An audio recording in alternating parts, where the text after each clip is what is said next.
How I'm looking? Good. All right.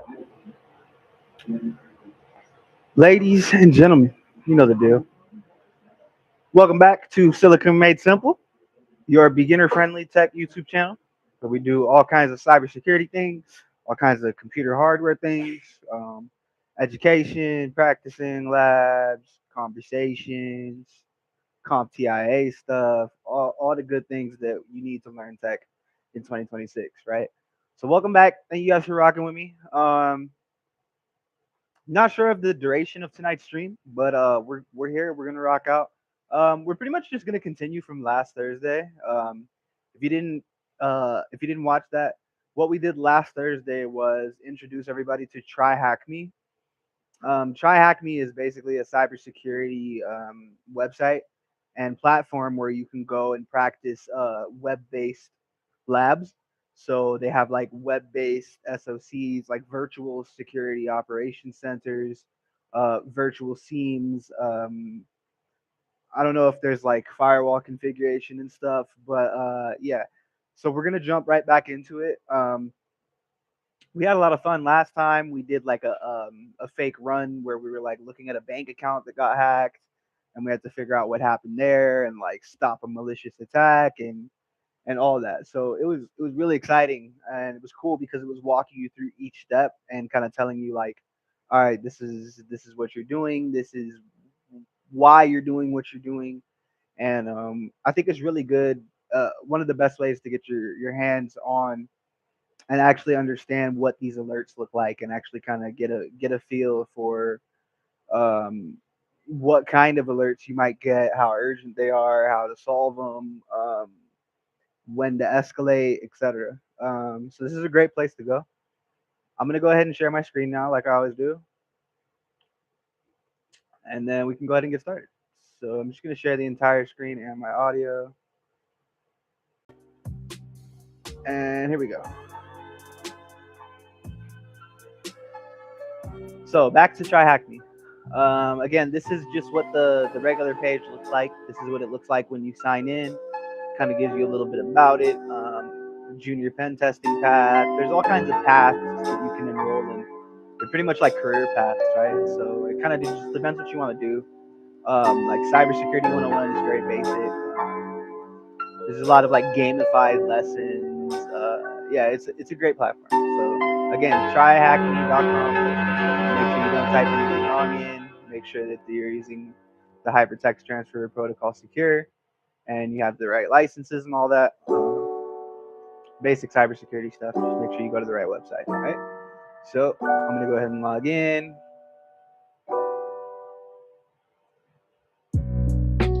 All right.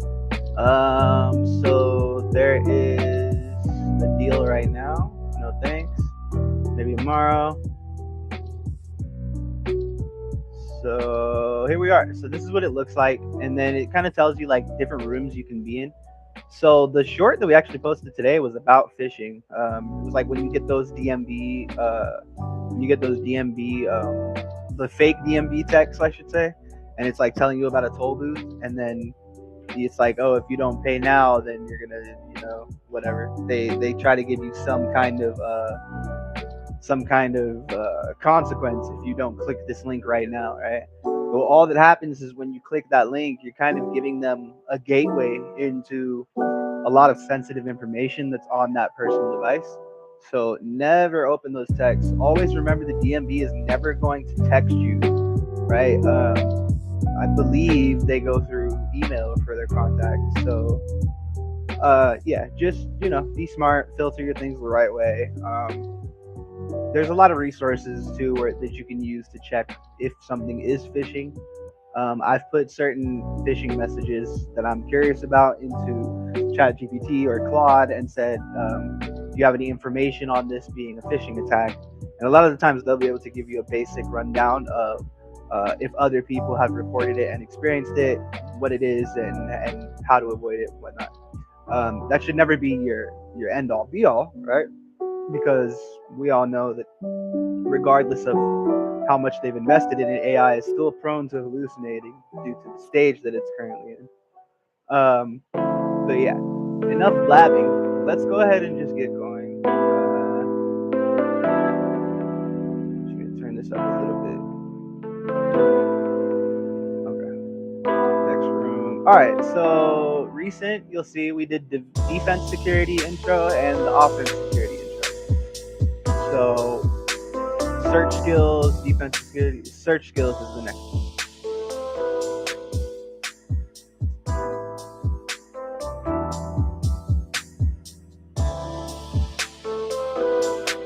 Join the room? Okay, we're in the room. All right, learn to efficiently search the internet and use specialized search engines and tactical docs. Okay.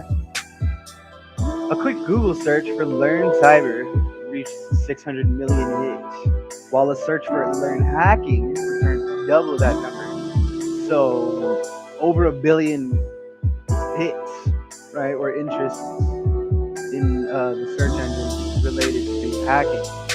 The number might have grown even further when you go through this lesson. We're surrounded by info. Do you prefer to surrender in the face of information overload and accept the first few results you get? Or do you like to acquire the necessary search skills to find and access what you're looking for? This lesson aims to help you with that latter. This is not really something that I struggle with because I do have a college education. I have an associate's degree.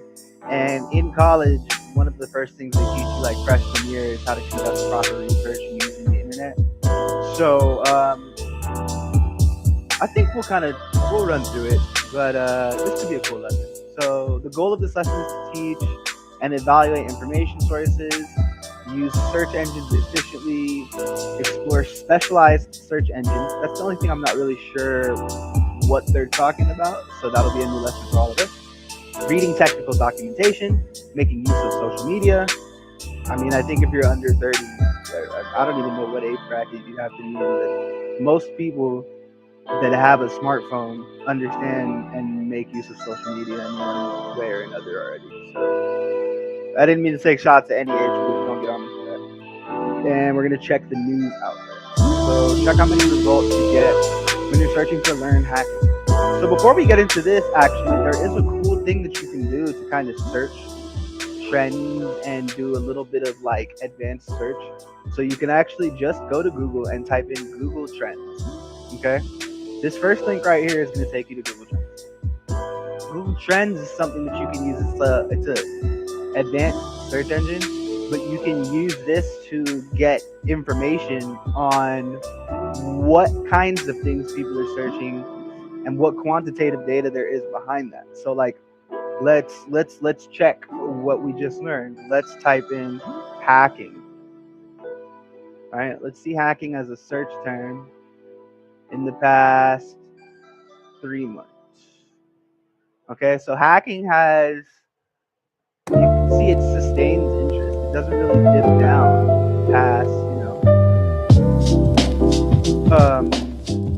what is this, like 60%, maybe 50 here,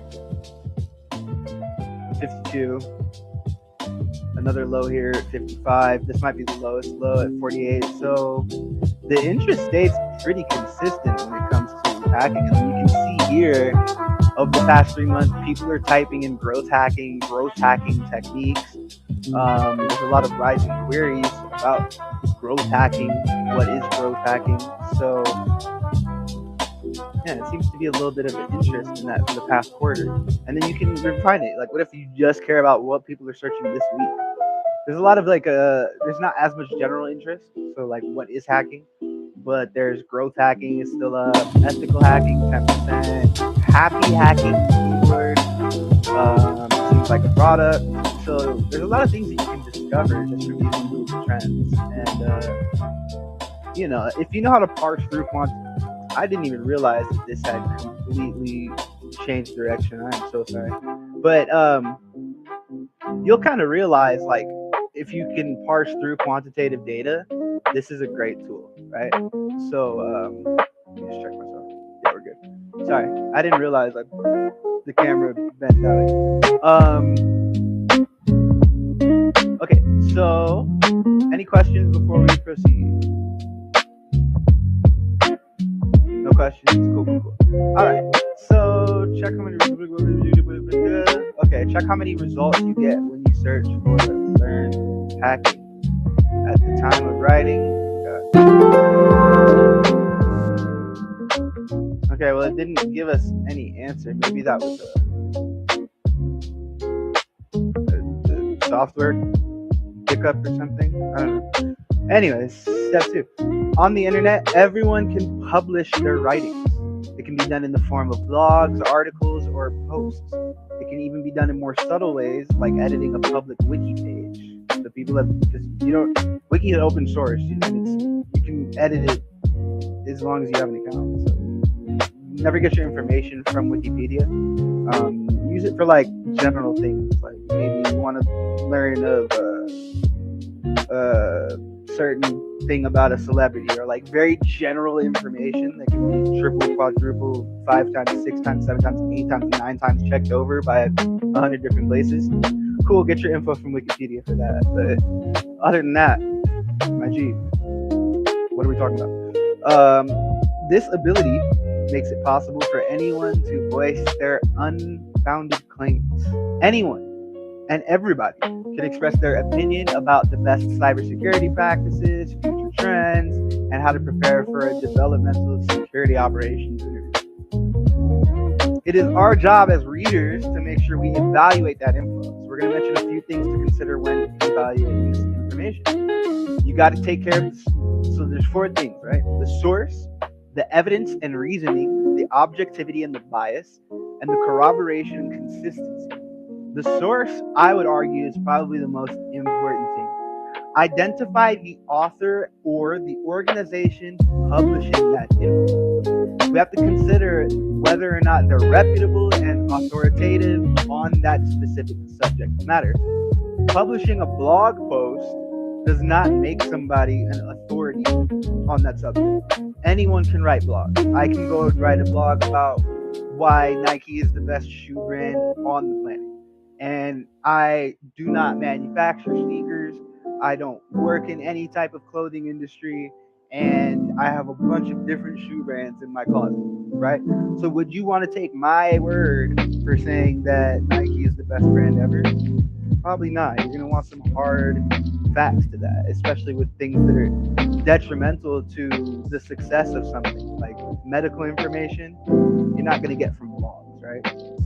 So that's the source. It's really doing your homework on who's writing this, what organization they're affiliated with, and then you kind of have to check their objectivity and bias after that, which is what we're going to talk about in point 3. Point 2, evidence and reasoning. Check whether those claims are backed by credible evidence and logical reasoning. We are seeking hard facts and solid arguments. So this kind of goes by like peer reviewing. Like, I'm a member of the GIA Alumni Association. A lot of us will put out blogs that then get peer reviewed by others. So for example, if we discover a new mineral in Colombia and we want to put its chemical comparisons to beryl and Colombian emeralds, they're going to send that out to a party of other people to actually check the info. And if there's something in there that's not correct or that's inconsistent with our statistical data, we're going to have to red flag it, and it's going to be up for review so that we can make sure as an organization this information that is published is credible and something that you can go by. So that is evidence and reasoning in a nutshell. Objectivity and bias is also very important. We have to evaluate whether the info is presented impartially and rationally, reflecting multiple perspectives. We're not interested in authors pushing shady agendas or trying to promote a product to attack a rival. Corroboration and consistency, validation of the presented information by corroboration from multiple independent sources.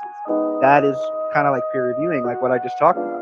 We have to check whether multiple reliable and reputable sources agree on the central claims.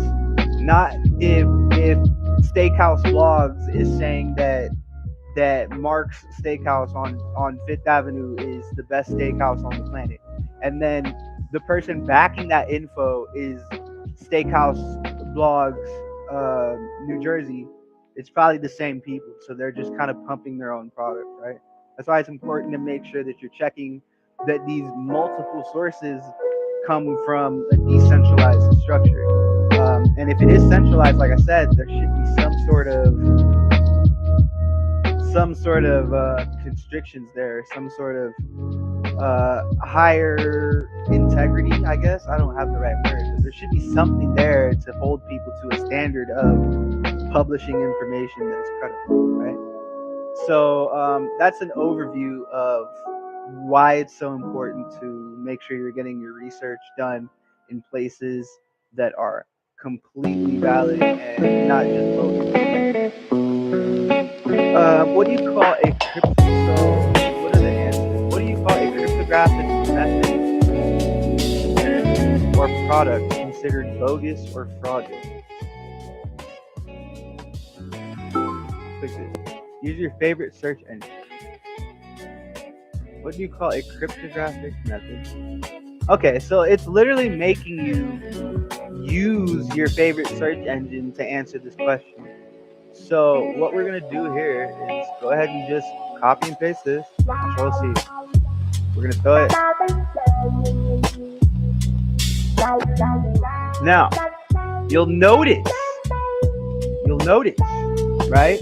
We cannot take this first answer. Why? Look at the sources. Again, Google AI is not the same as Gemini AI. Google AI is essentially like an advanced, condensed version of the most popularly used web pages that contain those keywords.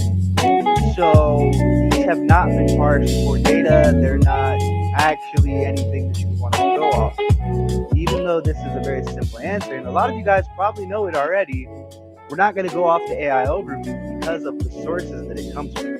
Make sense? It's pulling information from Reddit and Wikipedia. So already two places that are not credible. Where do we want to get this information from? Let's keep going.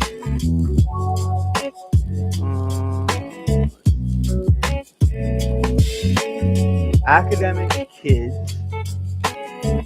Let's take a look at this. There was another very credible source there. This looks like a blog. So while the answer here, it's not what I'm looking for.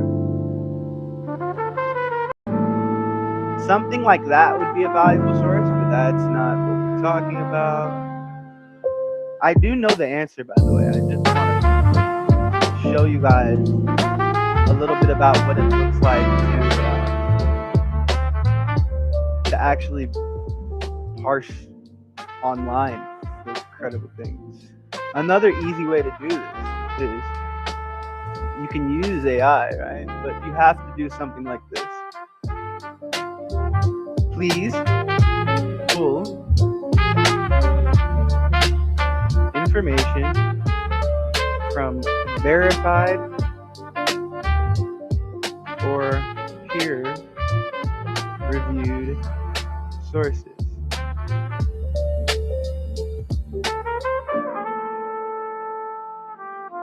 You don't even have to tell it that.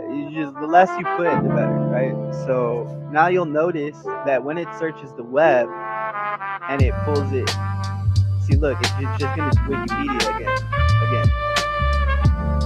Wikipedia is not a verified source of information. Please review the info, garnish, and compare with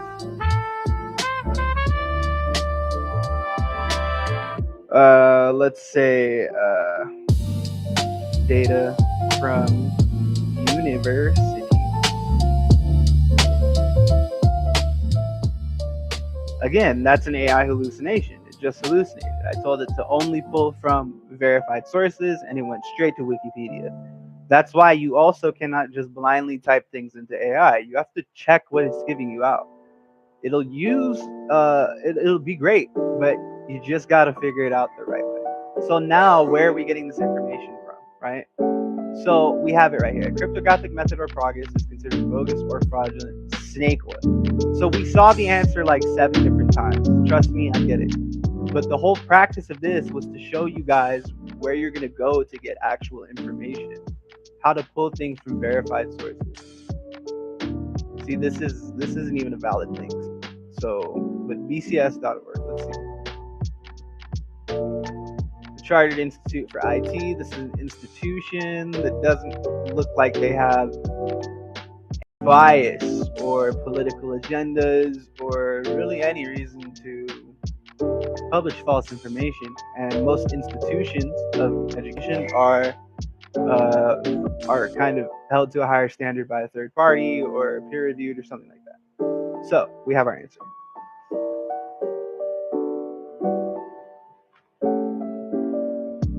Check. What's the name of the command? What is the name of the command replacing netstat in Linux systems? Okay. So again, careful when you're Googling.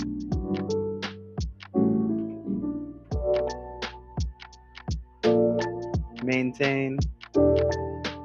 I think it'll do that now, but let's see.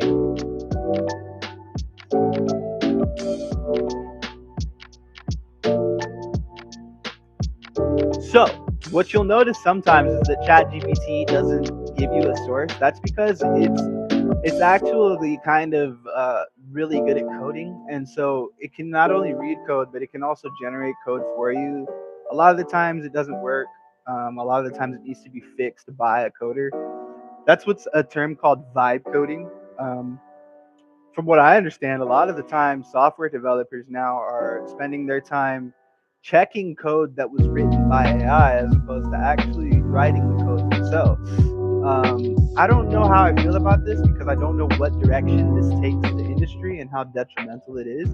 But I can imagine economically that hurts the pockets of a lot of people. So I really hope that they can make the proper pivot in the right amount of speed so that they aren't out any bags and don't have any gaps in their employment for real. Again, I work in jewelry, so this tech thing is all just fun. This is all just fun and education for me. The most modern replacement for netstat on Linux is SS, or socket statistics. SS is part of the iSprout 2 package, which has replaced older networking tools like netstat. Why? It provides faster, more detailed, and more efficient access to socket and network connection information. So remember, we talked about a lot of things run on Linux, a lot of technologies and devices and Internet of Things devices run on Linux. So it's good to know our Linux basic command, right? So SS is a faster, more powerful tool from the iSprout 2 suite. This is a verified source of information considering where it comes from. So we're going to put that at the end. Cool. So we got both right.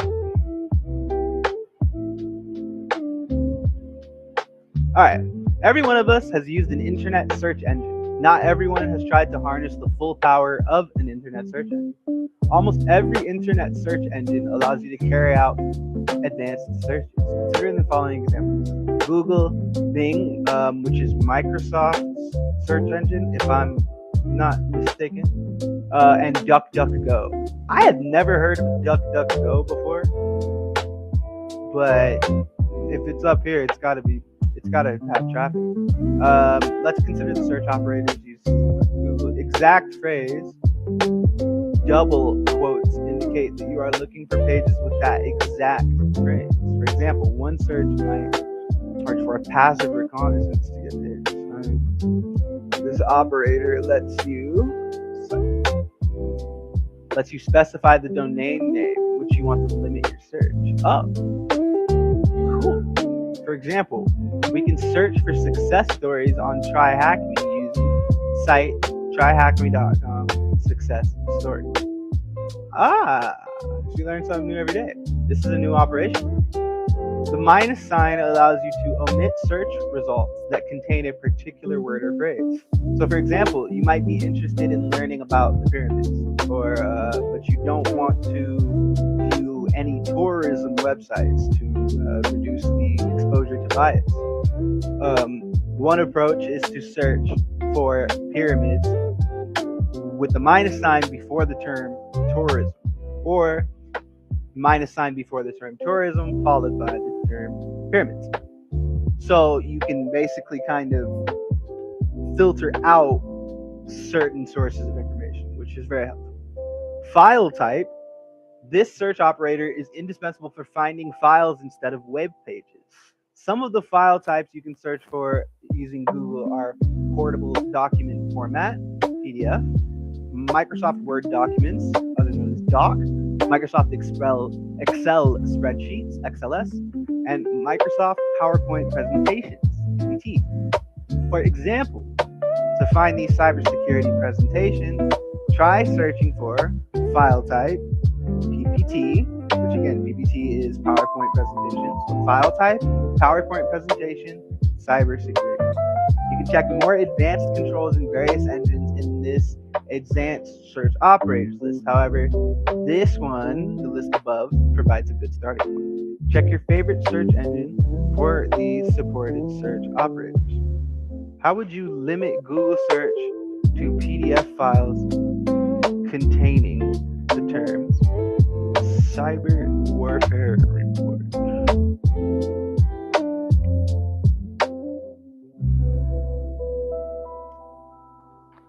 So we're going to do file type.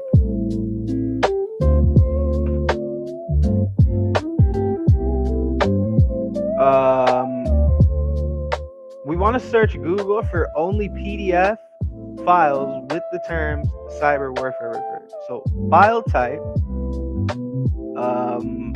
PPT, cyber warfare report. I think that's it. No?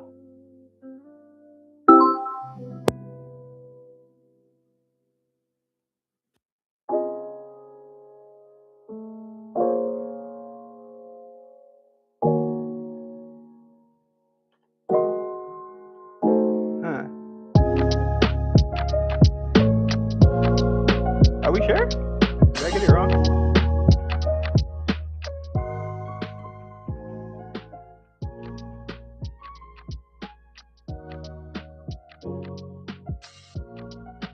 I need a hint, bro.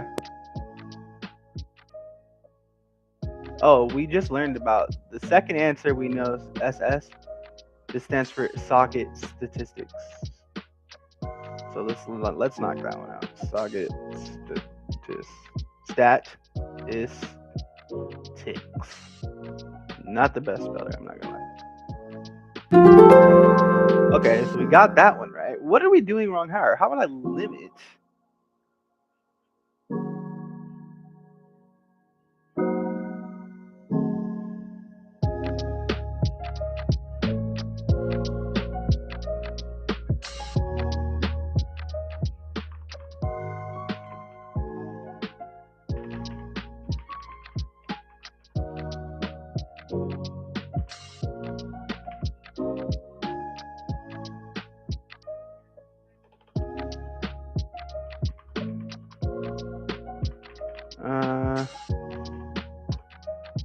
I feel like I just typed it in. I don't know. Advanced search operator list.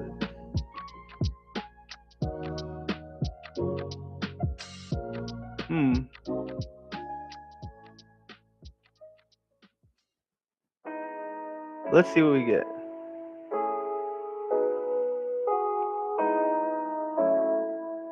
Can we ask GP Tizzle?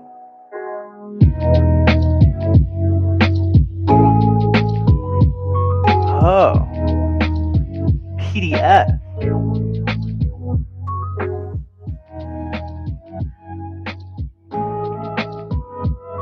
So, oh, I did PPT, bro. I was looking for a PowerPoint presentation instead of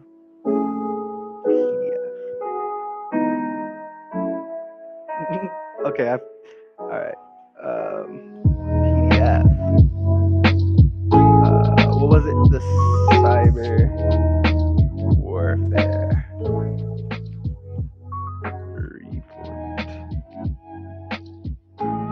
PDF.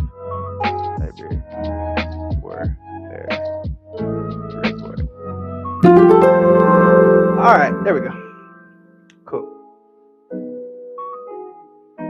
Special search engines.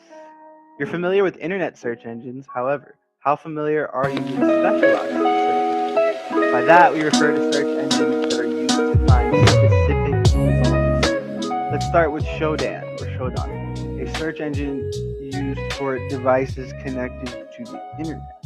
It allows you to search for specific types and versions of servers, networking equipment, industrial control systems, and IoT devices.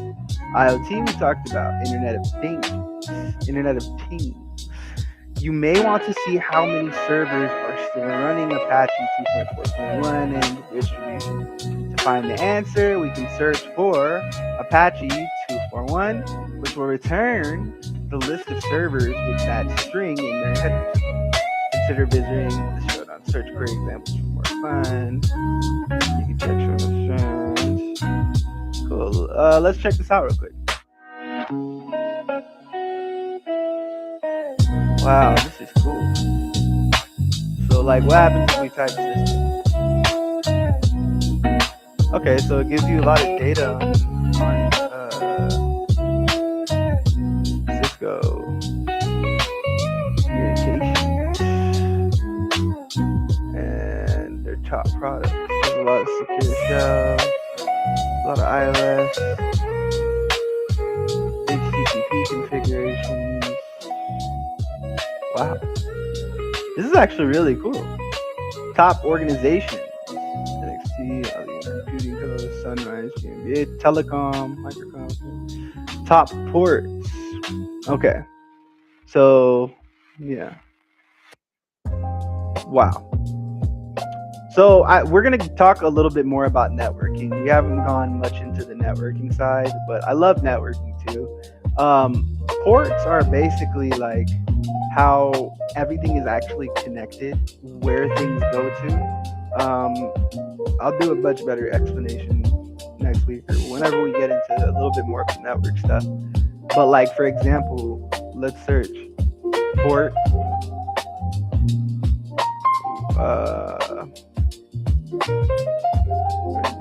So let's see what port this actually is. 7547. I'm not too good with port numbers.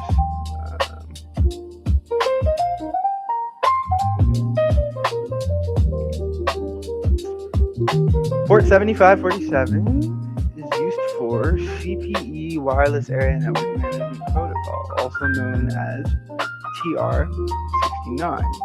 It allows internet service providers to remotely manage and configure home routers, such as firmware updates and other things like that, bro.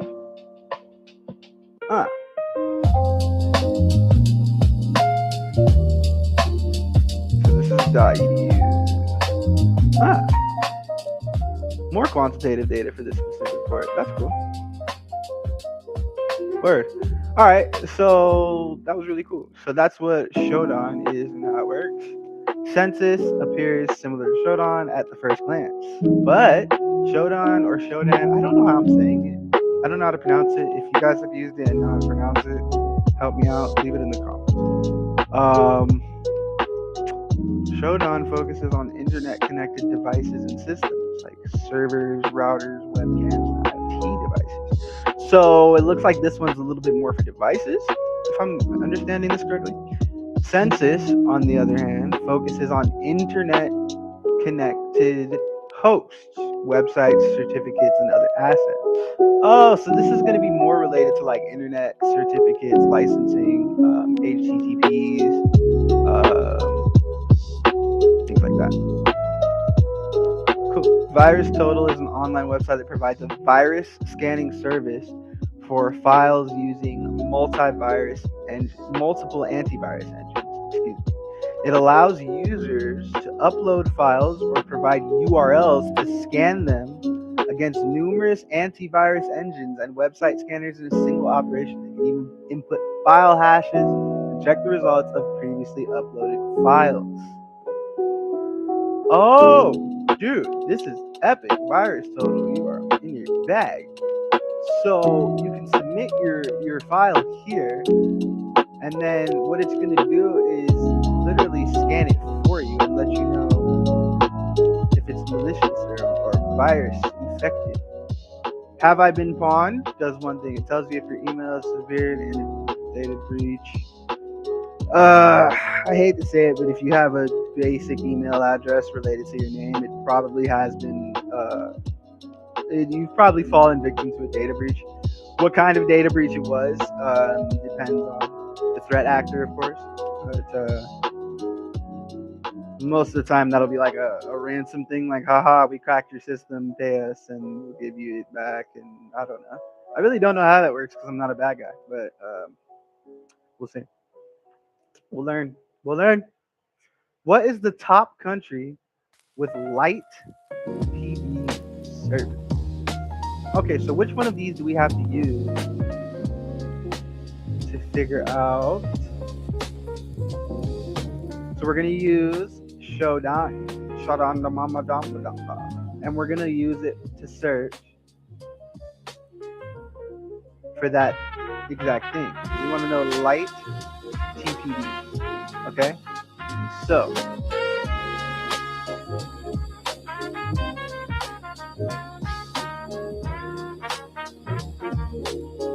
all right, light TPD.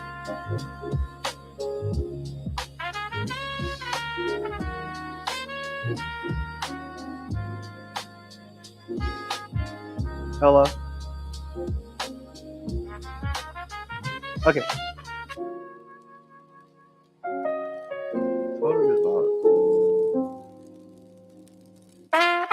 What's the top country? United States. Right here. This is the exact system.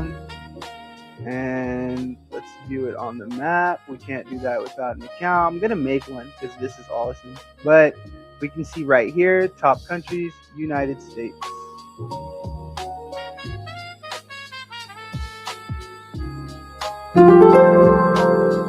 What does Bitdefender Falp detect with the hash blah blah blah blah blah blah blah blah blah blah? So we're gonna copy that hash.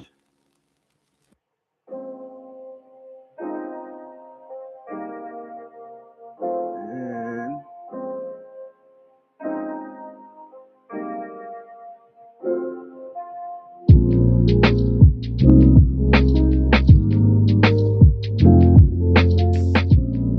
Bitdefender Falp.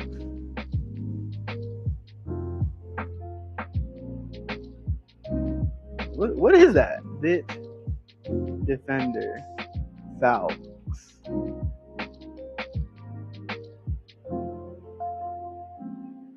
Oh. So we're going to use VirusTotal for that.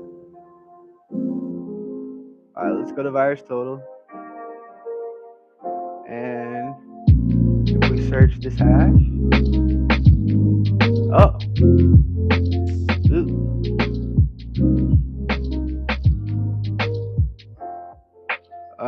Okay, so it's 3 out of 57 security vendors flagged this file as malicious. So you have a lot of people that did not, and a couple people that did. It looks like it's an Android Trojan. Okay. So right here you have your security vendors analysis. It's going to tell you which security vendor actually scanned it and what the result was. So you'll have some popular ones you'll notice, like Alibaba, Baidu. That's like a Chinese automated car company, so like the Waymo of Chinese metropolitan areas, if I'm not mistaken. eScan, you might have heard of. You might have heard of Malwarebytes, McAfee, Nano, Tencent, so WebRoot. So a lot of these didn't find much. But what's the point of it, right? So, okay, what does Bitdefender detect? The file with the hash as. What do you mean? What is it detected as?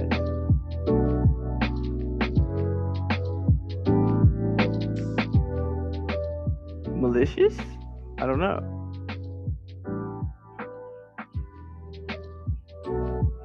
What are we looking for? Use virustotal.com. We did, brother.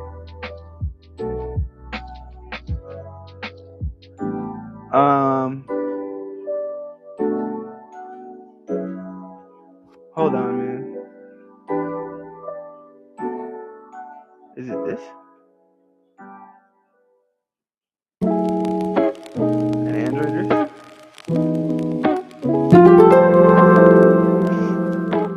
Yeah. So with that hash, it detects this. This is what it detects. If it says undetected, it didn't detect anything. Got it. So that's how we understand this. Oh, okay. So right here, right? So when we look it up, it tells you right here. So all we had to do was look at what is Bitdefender file. Ah, okay. So Bitdefender use it as this. That was that's how they use it. I thought I was gonna speed through this. Yo, we're actually having fun and actually learning a lot. This is a good one. We can the CVE. I don't know if we talked about this before, but this is in the CompTIA curriculum. It's the Common Vulnerability and Exposure Program. So before we read it technically, the way I understand it is it kind of assigns like a score to vulnerabilities, and that score can be used to gauge the magnitude of that threat. So putting things on a numerical value kind of helps people assess the magnitude or the critical nature, the seriousness of the threat, right? We can think of the CVE program as Dictionary of Vulnerabilities. It provides a standardized identifier for vulnerabilities and security issues in the software and hardware products.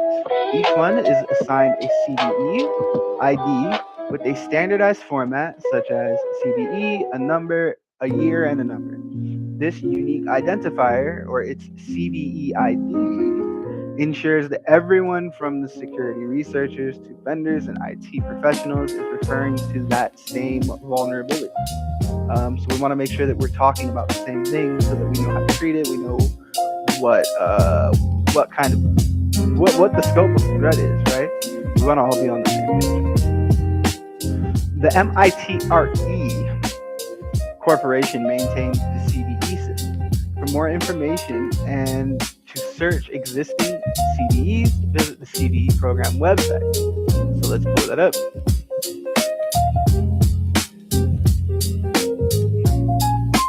Okay, so this is the CVE website.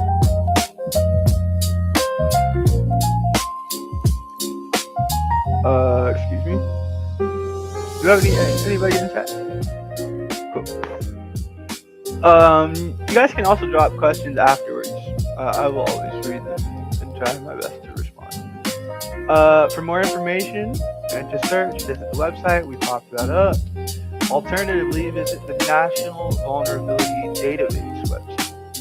The screenshot shows the CVE known as Heartbleed. What does Heartbleed do?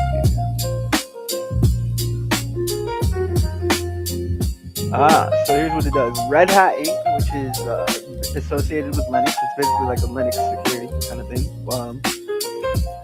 Sheesh. I don't know when we're getting into Linux, but we'll tackle Linux and Red Hat, all of that. It's a distribution package of Linux. The TLS and DTLS implementations in OpenSSL 101 before 101G do not properly handle heartbeat extension packets, which allows remote attacker to obtain sensitive info and process memory via crafted packets that can trigger a buffer overread.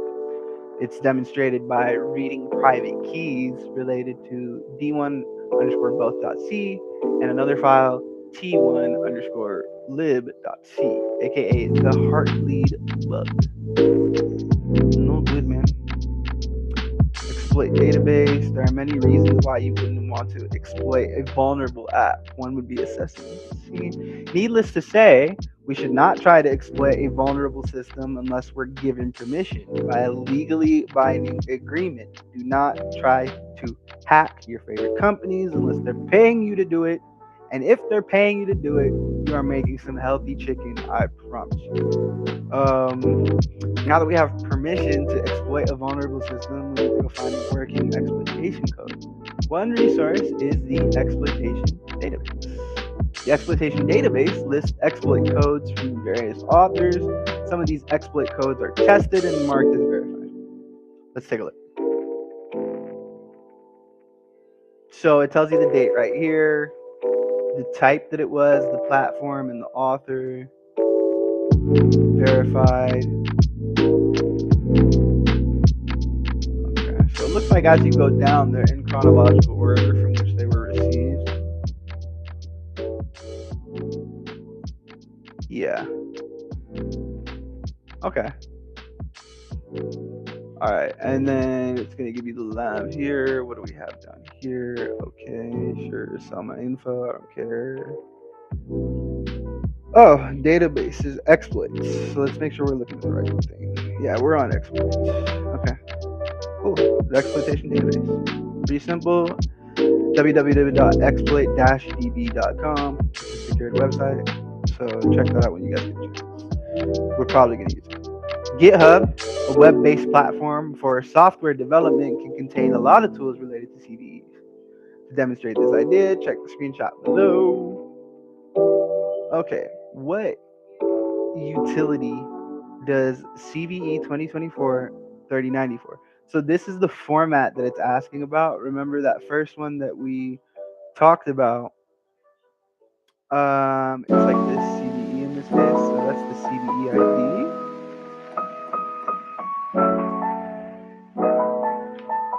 CV?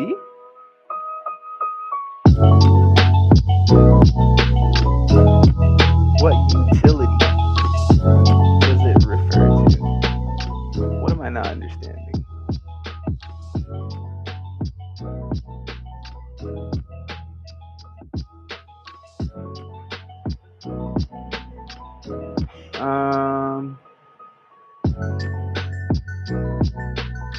What utility?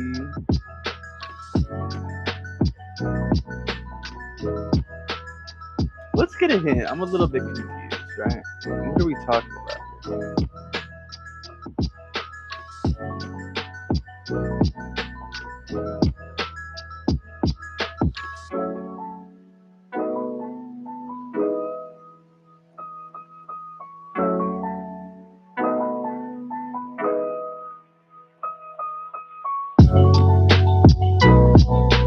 Okay, so we gotta look it up on CVE, which we did. Oh, we gotta look it up. 2024-3094. Okay, so it is what? CVE.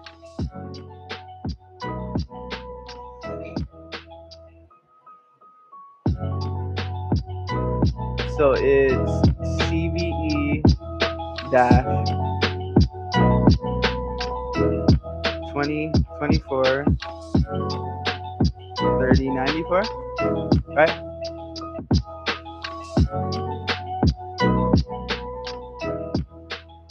Yeah, 2024-3094. All right, let's search this vulnerability up. Required CVE record information. So this is published.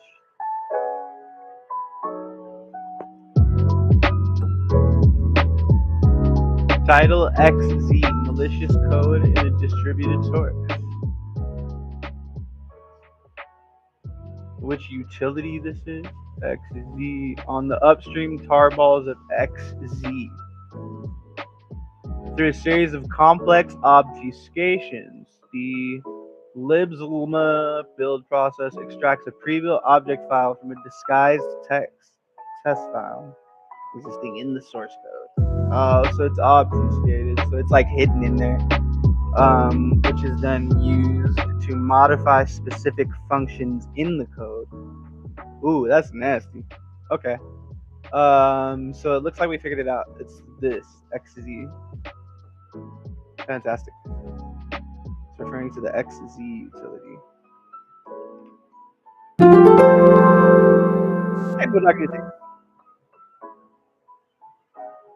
All right. One vital skill to acquire is to look up official documentation. We're going to cover a few examples of official documentation pages. Long before the internet, we would get help using a command of Linux. Long before the internet was everywhere, how would you get help using a command in a Linux or Unix-like system? The answer would be checking the manual page, man page for short. On Linux and every Unix-like system, each command is expected to have a man page. In fact, these man pages also exist for system calls, library functions, or configuration files. Let's say we want to check the manual page for the command IP. We issue the command man IP. The screenshot below is going to show the page we received. You might want to start the attack box and run man IP.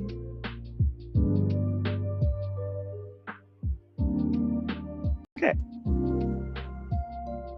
If you prefer to read the man page, type man IP in your favorite search engine.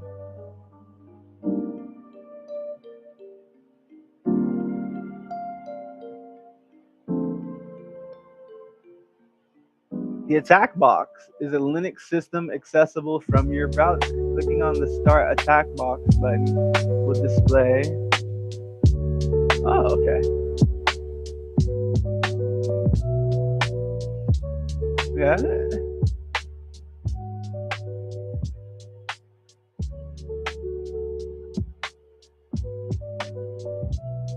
What? The mama? Okay.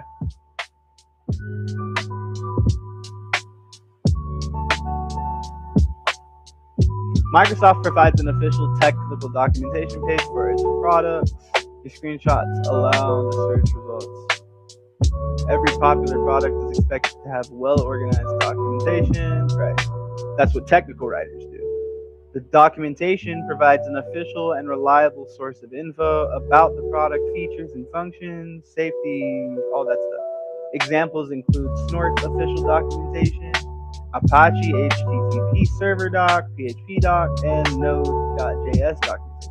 It's always rewarding to check the official documentation, as it is the most up-to-date and offers the most complete product information. Okay. Technical documentation. So what happens if we type in cat there?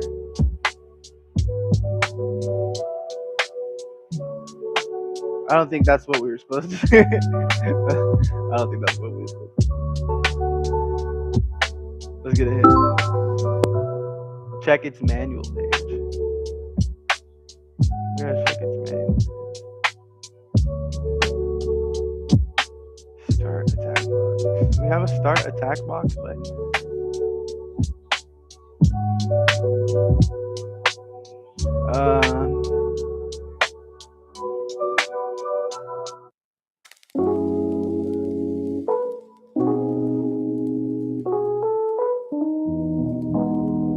We gotta get to the attack box.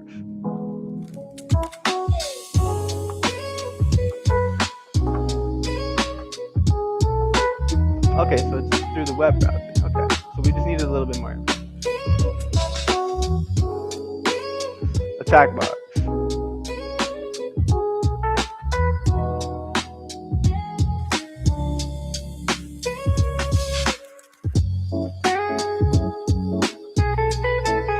How do I deploy the attack box?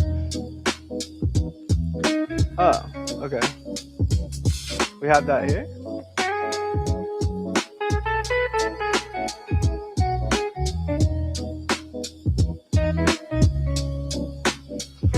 I'm not seeing my start attack box button.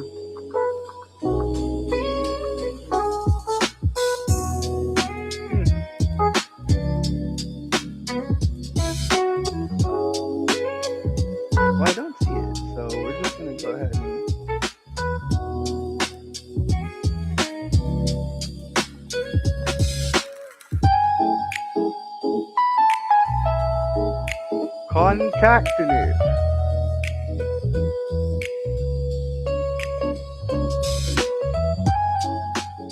It's to join data together. Okay.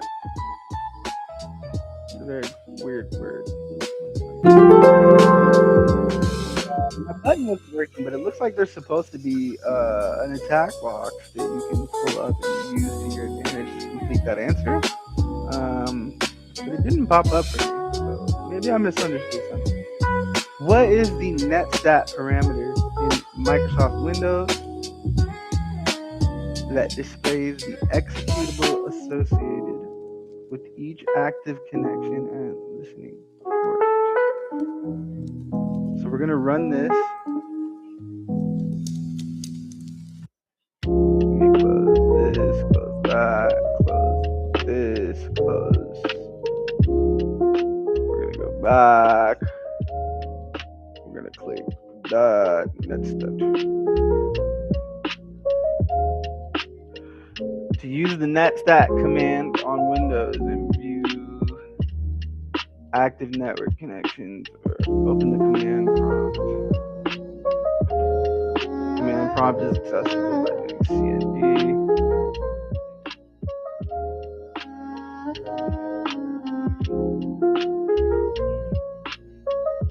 Okay, so well, what does TryHackMe want?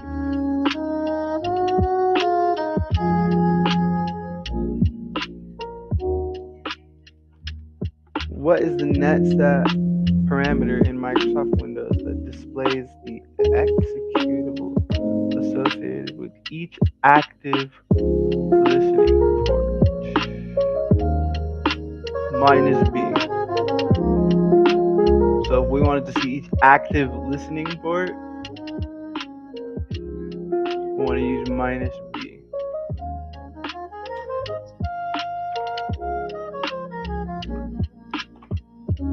I think it's case sensitive. Got it. Understood. We're almost done here, guys. We're social media and conclusion, and then that's it, man. I'm gonna recommend you guys do this one. This was a really good, like, foundational practice. A lot of things I didn't know, and I was kind of overconfident talking about I have an associate's degree. I know how to use the internet.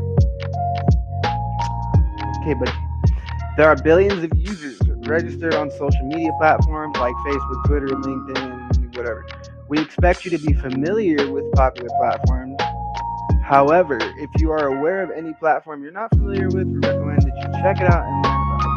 Ideally, one wants to explore a platform without creating an account. However, this severely limits your experience. Instead, one recommendation is to use a temporary email address to discover these platforms without really linking them to your real address. Once done, you can terminate the accounts and associated email address. One reason for not using your primary account is that you don't want your contacts to start connecting with you there when you are only temporarily exploring a platform. Right? The power of social is that it allows you to connect with companies and people that you are interested in. Furthermore, social media offers a wealth of info for cybersecurity professionals, whether they're searching for people or technical info. Why is searching for people important? When protecting a company, you should ensure that the people you protect are not oversharing on social media. For instance, their social media might give away the answer to a secret question, such as, what school did you go to as a child? Or information that might allow adversaries to reset their passwords and then take over their account pretty effortlessly. When you're protecting a company, you should ensure that the people you protect are not oversharing. I just read that, sorry. Furthermore, as a professional, you want to stay updated with new cybersecurity trends, technologies, and products. Following the proper channels and groups can provide a suitable environment for growing your technical expertise. One of the things that I really want to go to is DEF CON. It's like cybersecurity convention, and there's red team and blue team, all kinds of new tech, all kinds of crazy tactics are talked about. You can probably meet some of your favorite people there. Sounds dope. I really want to get in. If you guys have any information on how I can get there, please holla. Yeah. Besides staying updated with social media, we should mention news outlets. Hundreds of news websites would offer valuable cybersecurity related news. Try different ones and stick with the ones you like most. You're hired to evaluate the security of a particular company. What is a popular social media website you would learn to use about the technical background of an employee? The technical background. So, if you want to know technical, I'm going to use LinkedIn, bro. Continuing with the previous scenario, you're trying to find the right answer to a secret question. That question is, what school did you go to as a child? What social media website would you consider checking to find the answer to this question? I mean, probably Facebook slash Meta slash Instagram. Like, it might not be that difficult. So that one's more like a safety precaution. Just don't post too much. Be careful what you post. Understand that posting has consequences and has repercussions. I'm not saying don't, put that you went out to dinner last night with your girl on Instagram. No one cares that much, hopefully. What I'm really talking about is the sensitive things related to your security that's directly in your account. If you know that your secret question is, um, what's the first car you drove, right? You probably should not have photos from 2012 on your Instagram that say, look at my first whip, and it shows exactly what kind of car it is. You know what I'm saying? So really be conscientious of your security measures that you have in your accounts. Always try to do 2FA, multi-factor authentication, um, because these security questions are getting easier and easier and easier to figure out. And if you just make it easy for them to access that info, you're kind of just giving them, you're giving them a grand staircase to the balcony of the master bedroom and saying, "Come on inside." You know what I mean? Like, you couldn't have made it any easier for them to rob you. So you got to be really careful with that. The lesson focused on most common sources of information for cybersecurity professionals. This lesson, focused on the most common sources of info for cybersecurity professionals. There are plenty more. As the information landscape keeps changing, it's impossible to cover all those sources. However, by subscribing to relevant cybersecurity groups, you can stay ahead and be aware whenever new interesting sources arrive. Ensure you've noticed the various search engines and resources mentioned in this room, as they will be convenient in the cybersecurity paths that you follow. So let's get a brief overview of these again, right? Search results. We talked about, parsing your data, making sure that you understand where it's coming from.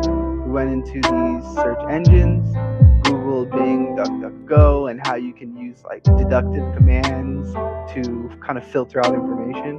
If you wanted to go even farther than that, that's where we went. These are the sites that you want to write down. So again, Shodan, search engine for devices connected to the internet. That's how we search Cisco and stuff. Census is similar, but it's probably gonna be used more for IoT devices. Think of it more as like devices versus networks, is from what I understand. I'm pretty sure you can get decent data on either one, but yeah. Then VirusTotal was for vulnerabilities. That's how we typed in that hash and compared it with all the other security agencies to see whether or not it was malicious. And we didn't check out Have I Been Pawned, but I kind of summed it up for you guys and said that Have I Been Pawned is going to tell you if your email address has been in a data breach. And unfortunately, data breaches are extremely common.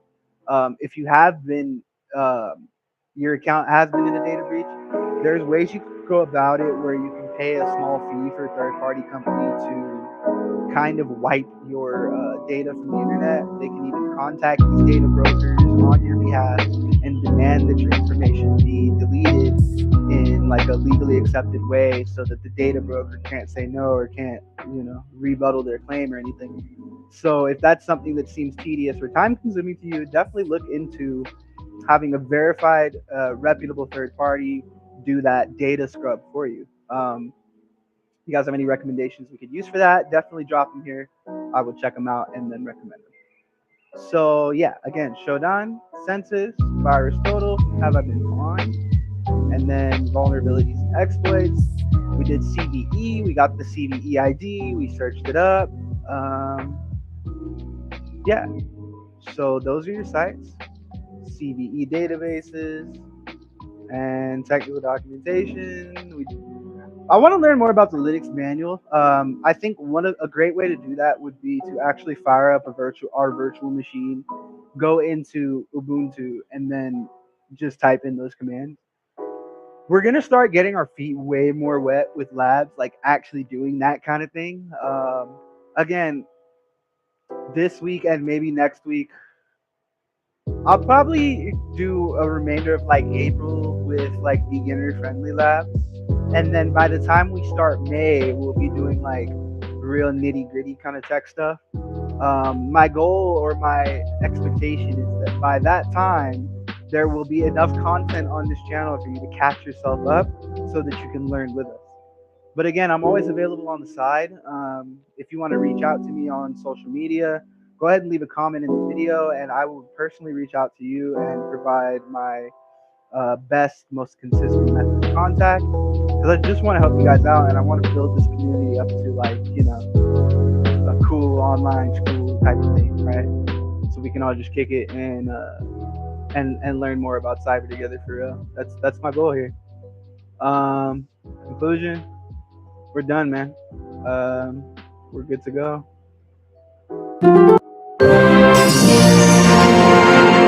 Had a great time here. Started the streak. Let's go. All right. How long can you keep your shifts? We're gonna try 3 days. Okay. Whatever, dude. What's the next room?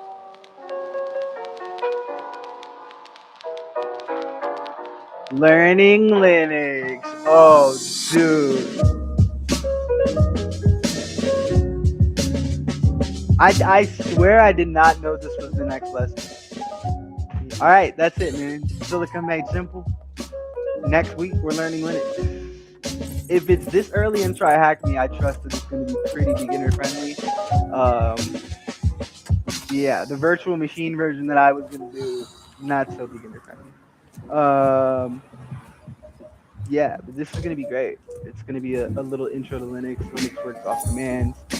So I think on Tuesday, what we'll do to get ready for this is do a little bit about IoT devices. I'll talk to you about IoT, what it is, how these things work. We'll go over some popular devices. And I think you'll find the world of IoT very interesting.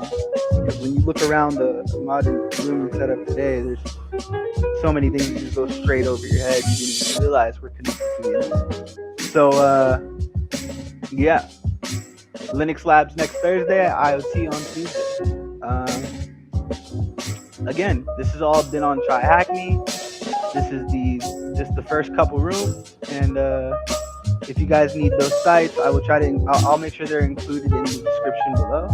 So check those sites out, practice for yourself, and reach out to me if you feel stuck or just want to do something together.